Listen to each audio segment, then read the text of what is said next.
Hello, beautiful creatives. I just sat down to do this intro and I realized I forgot my mic, so I hope the audio isn't too echoey. This is a really long video as it stands. I'm going to have to speed parts of it up and sort of cut out some of the painting sections to make it a more manageable time. So this is hopefully going to be a short intro. But I've been getting a lot of requests lately for more information about intuitive. I did look back at my videos. I do have some on YouTube and I do have some on Patreon with longer explanations. So this is going to be sort of the condensed version of explaining it with more of a demo, a longer demo process. The painting actually took 4 days, I think, because I can only paint for limited times with my pain levels and fatigue levels. So there is intuitive painting and painting intuitively. The way that I was taught when I studied expressive arts was that, so you can paint anything intuitively. You can do a landscape and paint it intuitively. You can do a portrait and paint it intuitively. You can sit down and paint an abstract and do it intuitively. So you're going to choose your colors. You're going to deliberately choose colors. Say, I want to do an abstract in, mauve and violet and, blues or whatever. You're going to choose that. And you're going to sort of choose maybe the shapes that you want to do. That's painting intuitively. And you can add intuitive elements to any painting, any style of painting that you do. Doing an intuitive painting, and especially with an intuitive messenger painting, is when you still yourself, you get your supplies ready. So you do decide what medium you're going to use within, well, kind of. You should choose to have a lot of mediums surrounding you so you can pick and choose as you go, because it tends to be multi-layered. But you still yourself through some sort of breathing exercise, lighting a candle, burning some incense, prayer, meditation, whatever works for you. You sit and you still yourself and you ask for guidance. Now, spiritually, we're all sort of on different paths. I kind of believe that even though we're comfortable with different terminology, some of us are very uncomfortable with the word God or Jesus. Some people are more comfortable with the word spirit or universe. My personal belief is that we're all actually praying to the same thing. We're all actually going to the same source for help. Doesn't matter what you believe. I'm totally open to people having their own beliefs. I will never tell you what to believe so I will talk in terms of how I do it. So I try to connect to my deeper knowing, which I believe is connected to God.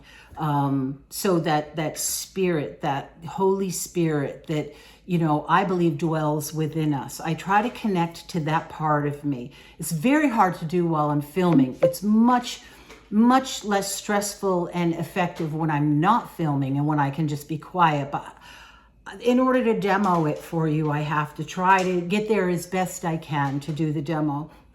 So I try to get to that place within me. And in last week's video, I talked about excavating your truest self through your art. Well, that's what messenger painting, intuitive painting in the way that I'm talking about it is. You're trying to get in touch with your subconscious, your higher self, your spiritual awareness. You want to dig deep and you want to go to that place, and this is the hardest part. And especially for beginners, you need to allow that to come up onto the paper. And it can take many layers of scribbling with different mediums, drawing, markers, pencils, charcoal, smearing, before you actually access that layer. And you've got to try to keep your frustration down and keep your spirit open. You've got to try to stay in touch with that inner self and not try to direct the painting. At any point, you've got to try not to direct the painting. You have to listen to the messages that are speaking into your heart about what you want. If you really do that, I'm getting phone calls from my doctor, and I'm trying, this has been hectic lately. If you really, with practice, I'll say it does take practice. It's probably, if you've never done it before, it's really probably not going to happen on your first try. Although if you have experience with meditation and deep prayer, contemplative prayer, they call it in Christianity, it might happen for you on the first time, but don't get discouraged. Keep giving it a go. Eventually, things will start to show up. And it's my belief that these things that start to show up that you are not controlling, they are purely coming from your heart, from your subconscious, from your higher self, whatever terminology you're comfortable with, that they have a message for you. And it can sometimes be hard to tease the message out. And here's the thing, you don't have to know what the message is. You don't ever have to know or understand what's showing up on the paper. It doesn't have to make sense. It doesn't have to make sense at all. I have been painting for most of my life. I think I'm going to be 63 in December 12th. Yeah. So sorry about the dogs. So I've been doing this for a long time. So figures tend to show up for me. Figures are my inner language. That's how spirit speaks to me. That's how my heart speaks to me. So I tend to get figures. It doesn't matter if yours just comes out abstract. There may be shapes, there may be colors that speak to you. The trick is you gotta let it flow. And the more you do it, the more, I believe, in my experience, the images will come out.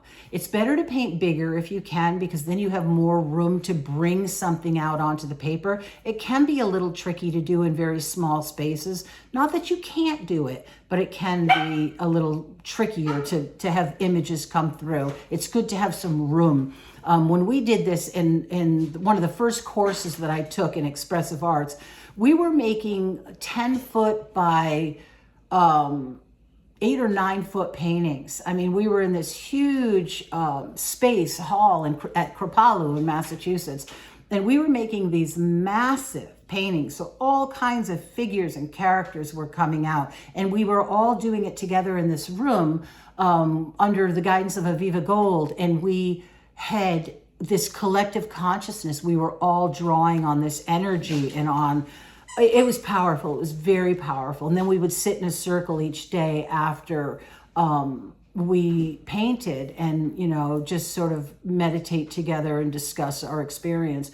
It's a very powerful practice. I really encourage you to try it, and not just once. If the first effort feels frustrating to you, just keep playing with it. I will say that if the process is a little intimidating to you, try it first with watercolor in your sketchbook. That is really an easy way to do it. Or on a fairly, 9 by 12 piece of paper, even of watercolor paper, and just start dropping watercolor. Let it blend, let it mix, see if shapes come out, drop some water onto the watercolor for blooms. And then as you're going, stop every once in a while. Don't just go straight for an hour and just dropping watercolor on. Be meditative about it. Be thoughtful. Remember, you're excavating something out of your heart. You're painting from here. You're not painting from here. That's hard. You got to keep reminding yourself as soon as you jump up into here to have thoughts about, those colors don't go together. Oh, this is becoming mud. You have to dive back down into your heart and create from there. But then if you sit with it, even after your first layer, maybe you're going to sit with it overnight. Maybe you're just going to sit with it and while you're watching TV in the evening, have it in front of you and see if you see something. I like to have a charcoal pencil, a light colored pastel pencil, like a white pastel pencil with me while I'm sitting and watching TV. And each day I bring the painting downstairs with me. And as I see a shape, I'll sort of outline it in the pastel pencil, and then I'll sit with that and see how authentic that feels. Does that feel right? Or is that no, that's just not, that's coming from my head. And then I'll just erase the pastel pencil. I'll do that day after day after day for as many days as it takes to create the painting. Now, before I had so much fatigue and pain, when I used to do this years ago, when I was going to Kripalu and taking these courses and doing, Stuart Cubby work and Aviva Gold work, I could do multiple intuitive paintings in a day because I had the stamina and I could stand and paint. But now I'm limited. Doesn't matter if you're limited. Doesn't matter how many days it takes to do it. So I think I'm probably going to cut this here because this is adding, more time to my video, and I think it gives you the idea of what I'm talking about and how to do the process. Really, it's up to you to search that inner self, to connect that inner self, and to keep allowing it to come from there, and to do the best that you can to stay out of your head, and to know it gets easier to contact that part of yourself the more you do it. There are plenty of videos on YouTube with breathing exercises, especially videos that are geared towards nervous system work, healing a dysregulated nervous system. There are some breathing exercises that you can do to help still your nervous system so that it feels safe to do this work. Because if you're operating from a dysregulated nervous system, which most of us that have chronic illness are doing on some level, you do have to try to still that. You have to feel safe while you're doing this. And that can be accessed through some conscious breathing, some yogic breathing, or very simple breathing. It doesn't have to be a complicated process, but try to still yourself, burn a candle, incense, whatever makes you feel comfortable and safe, and have a go at it. Powerful, powerful messages can come up for you. Okay, let's dive into the video now, because it's spanning over 4 days. And I really hope that you enjoy it. And I hope that something magical happens for you with this process, with asking messengers for messages through your painting practice, and watching what evolves. Okay, I'll see you upstairs in the studio. Hello, beautiful creatives. It is the end of the day. Well, I think it's like around 3 o'clock. I'm actually not even sure. I think it's about 3 o'clock. Drinking iced coffee because I just came up to the studio. I did a little bit of an intuitive painting, or finished up an intuitive painting this morning that I had started last night, and I've really felt like painting all day. Still struggling with this really crazy fatigue. So what I decided to do was drink some iced coffee, come up here, and start another intuitive painting. I don't have any illusions that I'm going to finish it today, but I thought, well, here I am. I'm going to do an intuitive painting. Here's the conundrum. I want it to truly be an intuitive painting. I don't want to use this so much as a teaching moment. I really feel the need to deep dive into an intuitive painting. But what I thought I would do is show you my setup, what I have out, and how I'm going to start. And then hopefully, if I remember, I will stop and video at different steps and tell you different points throughout the painting process, and show you a little bit of how it's going, what I'm doing, what my thoughts are. Because this is probably going to take, a good part of this afternoon, evening, and then I'll work on it tomorrow, and who knows, I might work on it another day. So it's just too long a process. What I can do is those watercolor intuitive paintings that I do at another time. I can do one of those videos for you guys. But what I'm going to do is I took some Canson extra large watercolor paper. This is 12 by 18, 140 pounds. This was actually a gift from a viewer.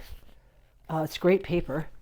It's kind of an odd size, 12 by 18 inches, but I taped it up.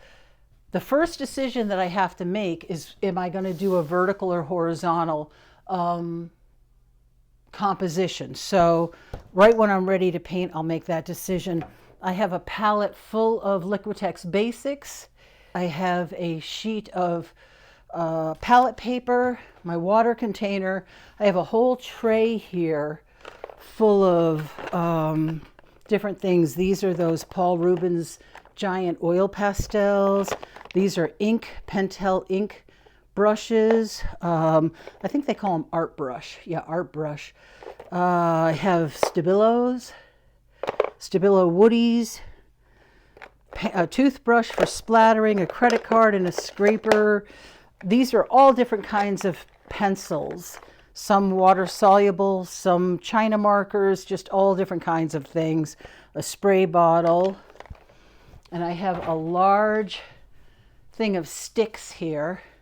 And I have my big stick here that I always keep over here. I have a rag. I have some ink, because I may start out with a stick and ink. That's one of my favorite ways to start out. I have some gesso, a spray bottle, some Huggies, Huggy wipes,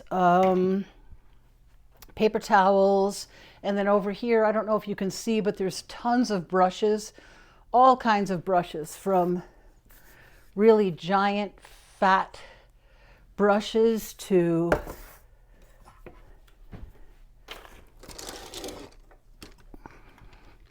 smaller brushes. These are sort of medium sized. These are smaller brushes. And again, as I go, I'll sort of, like this, I just saw this, it grabbed my eye, an angle brush. No idea why, but as soon as I saw that, I was like, grab it, my mind just said, grab it. So I grabbed it. So that's sort of how I work with the intuitive process. So yeah, let's see, I still don't know if I'm going to do that way or not, but I'm going to pour some ink. I may actually start with a little bit of charcoal. Okay, I did forget to show this. This is my stand, and there are pencils on dowels, brushes on dowels, Sharpie on a dowel, and charcoal on a dowel. I think I'm going to start with this charcoal and just step back and start.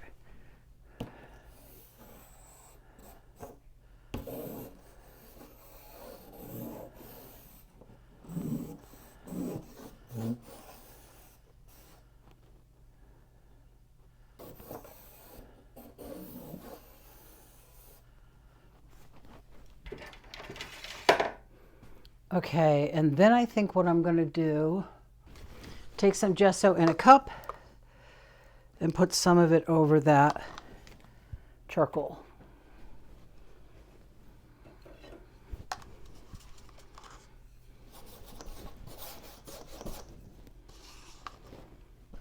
Just sort of breaking the surface.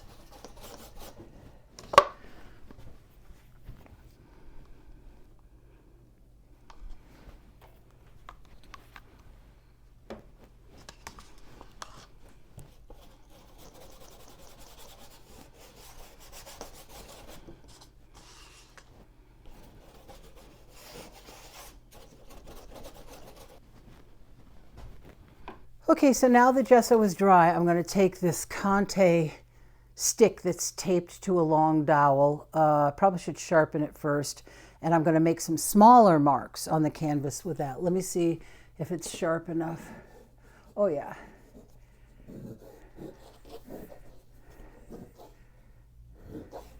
Very little control because the stick is bending, so you can't really get fussy with it, which is the beauty of it. Just give us some smaller, thinner mark. All of this will be covered up. It'll just help give texture and depth to the piece, but very little of this will probably show in the end. Okay, there's another layer. Okay, and as I continue to build layers, I'm going to pick out some of these woodies, Stabilo woodies that speak to me. Just looking at colors that might, that speak to me. So far, these are the only two colors, like a turquoise and a purple. Let's see where we go with these. And really, it's just a feeling. I'm just feeling into it. The first feeling that I had was this corner with a circle. And that's, you know, that's what I'm going to do. I can't talk through it because I got to touch base, you know.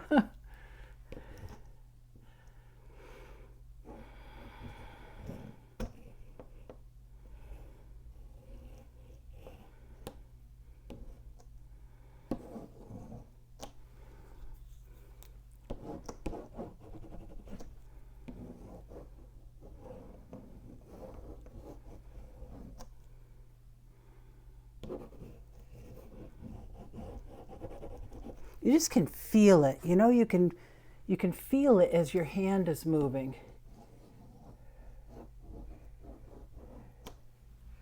Okay. Okay, that's it. I may spray that, see what happens.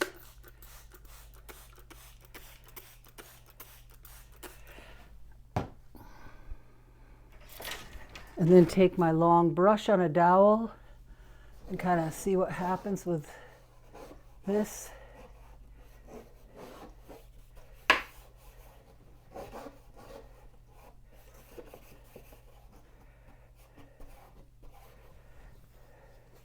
I think the last layer of mark making that I'm going to do is some ink with a stick. I have some ink in here. I'm not sure if it's deep enough for me to get my stick into. Yeah, it'll work.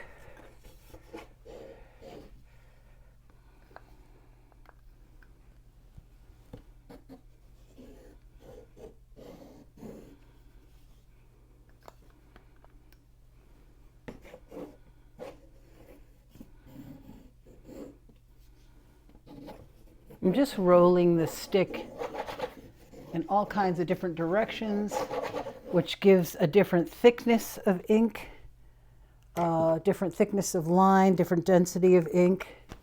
Pretty cool already, actually, even though most of that's going to get covered up.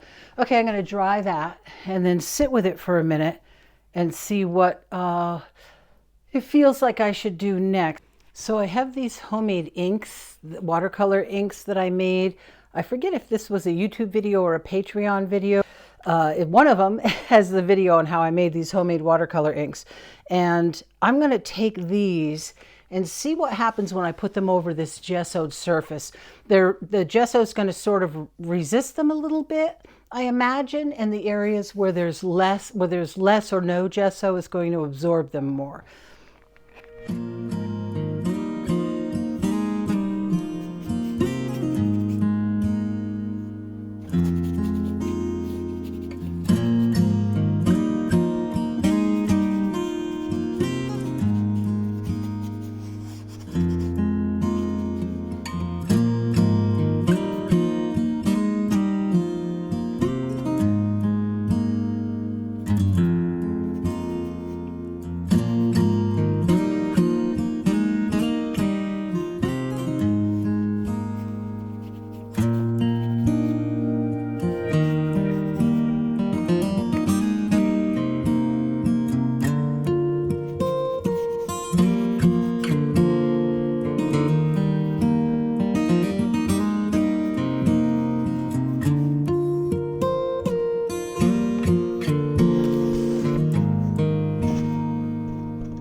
Turning the canvas this early helps with a couple of things. It helps have the drips go in different directions, but it also helps me from trying to develop an image too soon. If I'm getting fiddly already in these early layers, turning the canvas and working in a different direction will help stop that.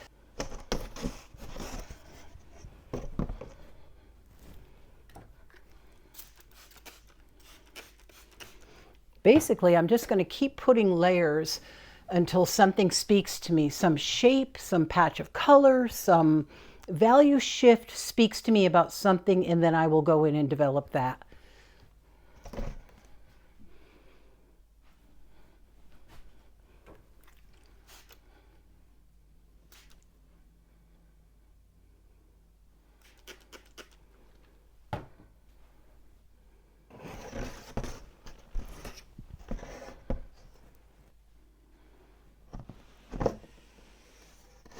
Okay, I'm going to let this surface activate for a little while with the water and the watercolor and all these different layers, the gesso and the water-soluble woody and the ink all sort of mix together and do what they're going to do, activate, and then I will dry it.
But this is where it is right now. It's completely changed from the way it was a few minutes ago. You know, there was a fish, orange fish down here, and her arm was way up there. But that's where it is right now. No idea where it'll go. I mean, in some instances, she may even disappear. You know, I'll just go where my instincts tell me to go. I do like that little orange pop up there. Yeah, I just got an idea for that I really like, but it needs to dry. There's a lot of layers of paint on there, so gonna let it dry and then I'll come back to it. It's 4:30 or something now. I don't know if I'm gonna come back to it tonight or wait until tomorrow. I am down in my art nest and I brought this down with me this evening to just sort of sit with it and look at it and see what else I could see in it. This is not going to be great footage because I'm hand holding this and I'm sitting in my recliner, but I saw another house floating in the air over this house, sort of like a ghost house.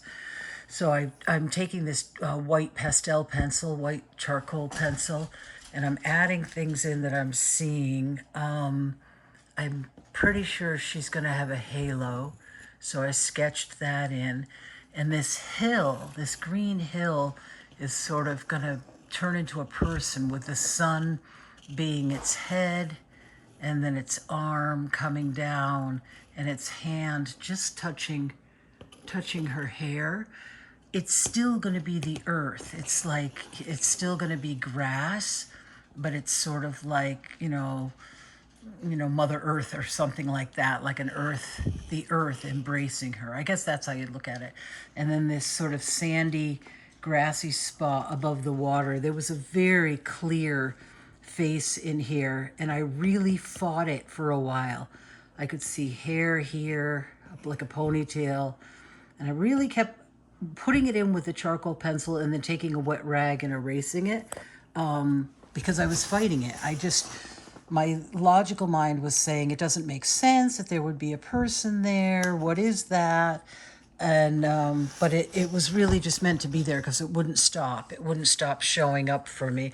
So it's almost like the earth. There are these souls in the earth, or these people in the earth that are embracing this woman.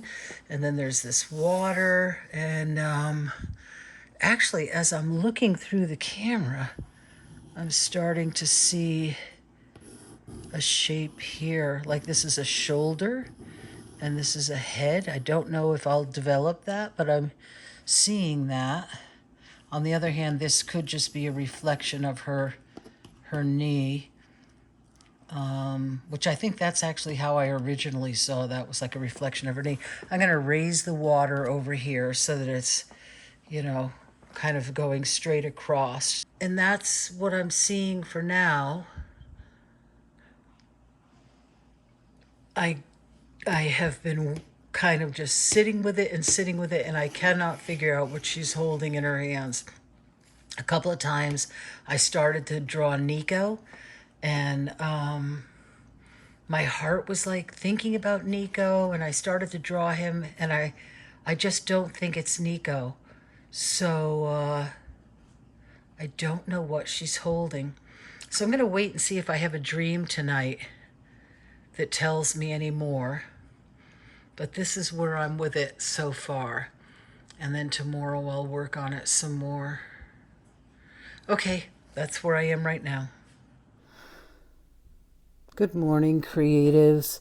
I really have a busy morning. The things that I should be doing this morning it's a mile-high list. I did get one thing done. I just loaded this lady with jackdaws. I'm calling them ravens on Fine Art America, but I got her loaded into my Fine Art America collection, so she's available as all kinds of things, like all of my paintings are. You can get her as a canvas print, fine art print, poster, metal print, acrylic print, all kinds of things. You can even get her as throw pillows, a duvet hardcover cards. I like the greeting cards, although it chops it. Oh, I know, I need to switch the position, vertical. There we go. Ooh, I might actually order some of those cards for myself. Anyways, that's one thing I got done. The other thing I need to get done today is open enrollment for Medicare, which always makes me so anxious. And the other thing is I did some sketching on this painting last night. I probably inserted that clip already. If I haven't, I'll insert it here. But I took like a white charcoal pastel pencil and did some sketching of some things I saw. But I like this little area here. I like that a lot. I am going to open up my palette, get out my brushes, and see where my heart leads me in this painting.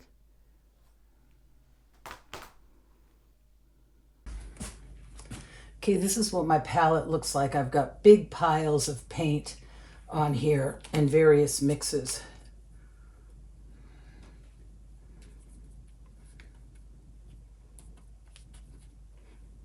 And I'm not overly mixing my mixes. I'm leaving them, you know, streaky.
Hey babe, how'd it go? What I got. Look what I found in the car. Uh-oh. You gotta put it on camera. What is on camera? What did I find? Look what he brought, guys. Look what he brought us. He brought us cider donuts. Vermont cider donuts. Ooh, I might have to take a break for that. Yeah, you might. See ya. Okay, so I'm getting closer. I did go downstairs and took a cider donut break. Now I'm feeling kind of sleepy, but This is where I am right now. So I don't think I'm going to film the next part because basically what I'm going to be doing, I don't think I filmed the faces. I probably should have filmed that. I have mixed feelings about this sun turning into a face because I think it looks kind of creepy. I don't know if, but I don't think I'm going to film what I'm going to do next because I'm basically going to be going over colors that are already there just to add tonal variations. I have sat with this painting and I still do not know what's in her arms. I've had a couple of ideas. One thing last night when I was looking at it, there's actually four things that have run through my mind. The first was Nico, and then I felt like maybe that wasn't it. I actually started to sketch Nico in, but then I felt there was something deeper or different that needed to go there. Then I thought of a bird's nest, so I sketched in a bird's nest, and there was going to be like blue robin's eggs in it. That didn't quite feel right. And then I did a bowl of apples. I have a series of paintings. Those of you that would be followers for a long time might remember my apple series. Actually, now that I'm looking at it, there's one right there. She's chopping down the apple tree. There's only one apple left. The apple series was based on a movie called God Knows Where I Am. It's the Linda Bishop story. It's a heartbreaking story. I think everybody should watch that movie, God Knows Where I Am. It's about a woman who has a mental breakdown, is living in an abandoned house, only on apples and melted snow, and dies of starvation at some point during the winter. And I was so moved by that story because her family literally drove by the house on the highway every day while she was living there and dying, and they had no idea that she was in there. So this is a print. Yeah, this is kind of quite a coincidence because this is a print that Don found mixed in with some of his artwork, and this was the first painting in the Apple series that I did after seeing that movie.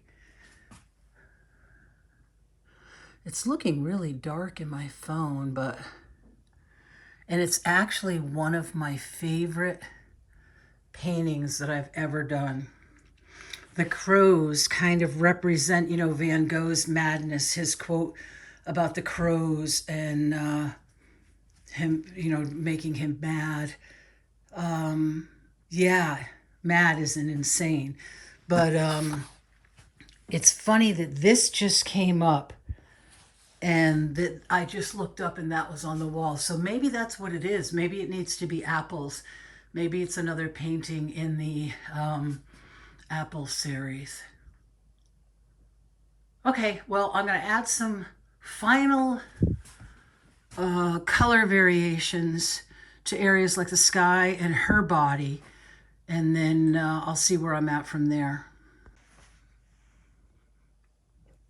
Okay, so that's where I'm at right now. I ended up putting on her gold halo, and I ended up making the sun's face and beam, the sun person, making them gold too. That just sort of came like in a spur of the moment thought. So I just did it. I didn't sit there and ponder it. Okay, so now I just have to sit with it long enough to see if it is apples that she's going to be holding in her arms, or a raven, or I don't know what yet. It hasn't come to me yet. But otherwise, I think I'm pretty happy with where the rest of it's at. So, okay, there it is. And I will pop back on when I figure out what she is holding in her arms. I decided to work on these little fiddly areas. I didn't like how my really thin Posca pen, how thin the line was, and the thicker pen I felt like was too thick.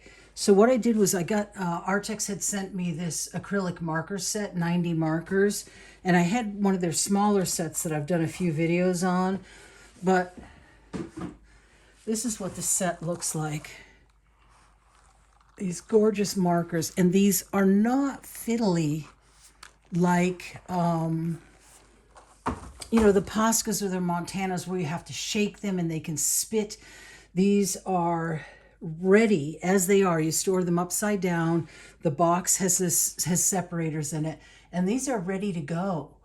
The tip is all wet. So I did the outline on the two houses, the floating house and the house floating in the air, and the one on the water with the white. And then I'm so tired, I didn't feel like getting out a fiddly brush and working on that apple tree.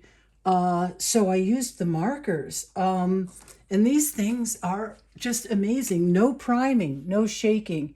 You just come in here and they're ready. And they have quite a fine brush point. I really enjoy these markers. They're just so useful. As a matter of fact, I'm wondering, I'm not sure, but I'm wondering if I should try to get a highlight in her eye.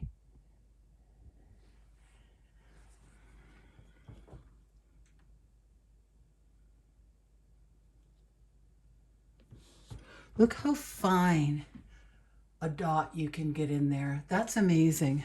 I'm going to try on this one. Wow. Very fine. Very opaque. Yeah. I got to say, I think these might be my favorite acrylic markers simply because of ease of use. I really like them a lot. I find I use them a lot in combination with acrylic painting. They're such an easy way to add bits to the painting. Here's my outlines for my apples.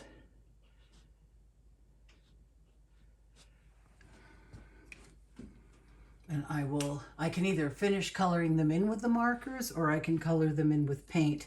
But for fiddly little things like the trees and the tiny apples on the trees, I think they're fabulous.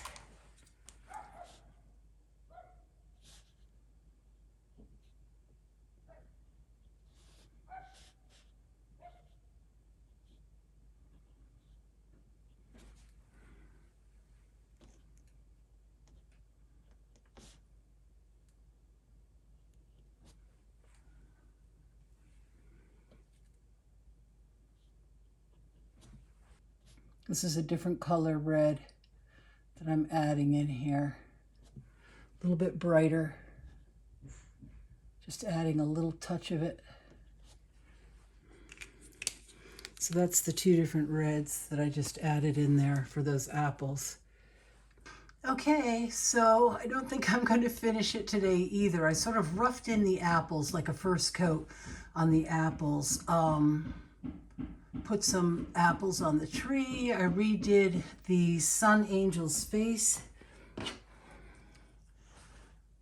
I put gesso over it and then repainted her face and then had to repaint her hair. I think that's all that I changed. I haven't decided yet whether I'm going to leave the sun angel's hand gold, as if she's putting her golden light into this woman, or if I'm going to paint it flesh color like her face. I have to sit with it tonight. What I might do is paint that flesh color and then put some gold around it. That's a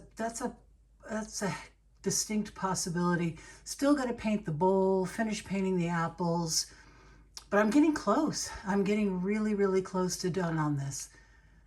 But I find the last few days I can really only work on this for a very short time before my back, hip, neck pain just really start to flare up pretty badly. So I'm going to call it quits for today, sit with it for another night, make a decision about what color the bowl is going to be and what I'm going to do with the sun angel's hand, and maybe go at it again tomorrow. maybe finish it tomorrow. We'll see. Okay, today is the 4th day, and I am going to finish this up this morning so that I can actually get a video out for you guys.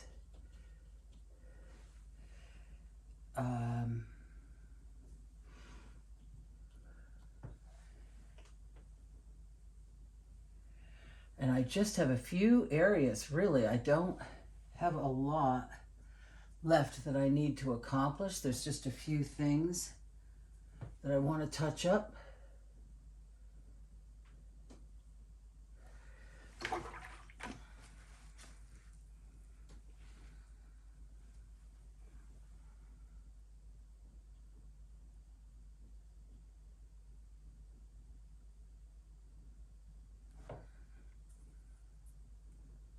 I don't want to get too fiddly at this stage. I want to try to keep things loose. Sun angel, this thing that started out as the sun and then turned into a body. I feel like I need a horizon line in here now.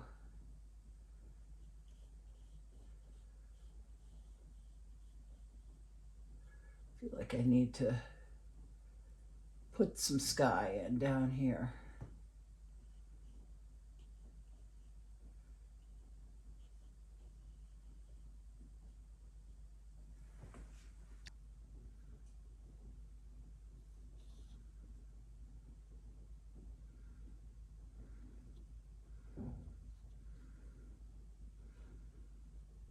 Got the coffee shakes, which helps keep things loose in the morning. Ink.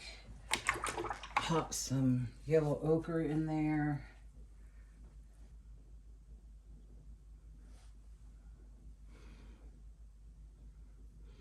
Just the suggestion of a basket weave.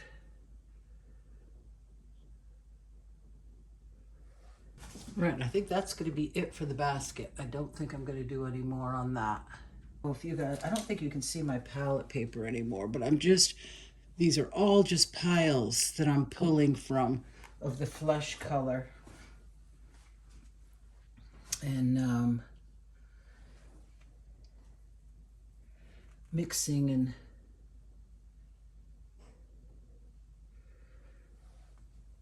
laying in and seeing what looks and feels right.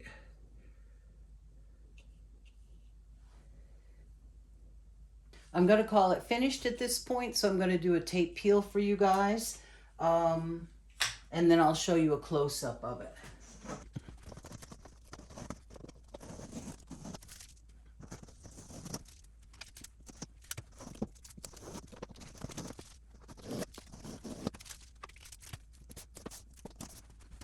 There's the setup.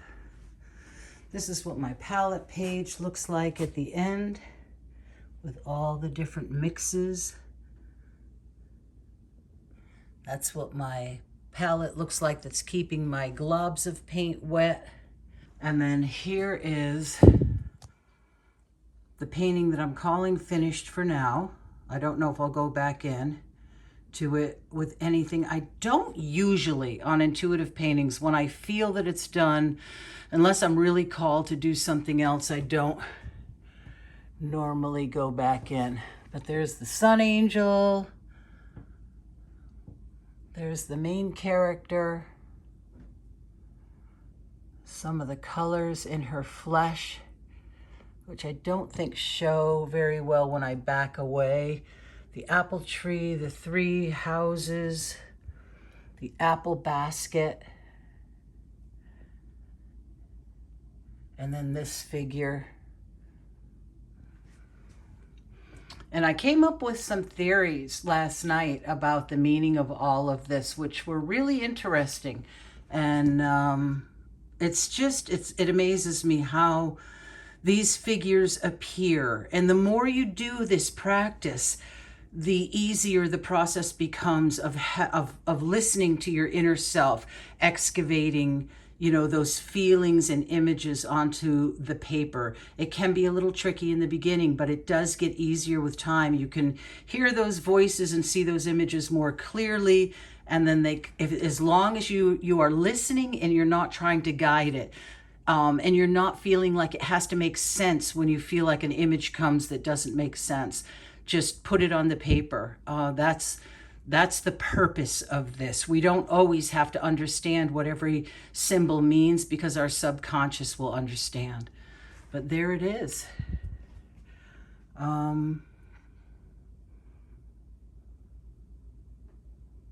Yeah. There is my visionary messenger painting.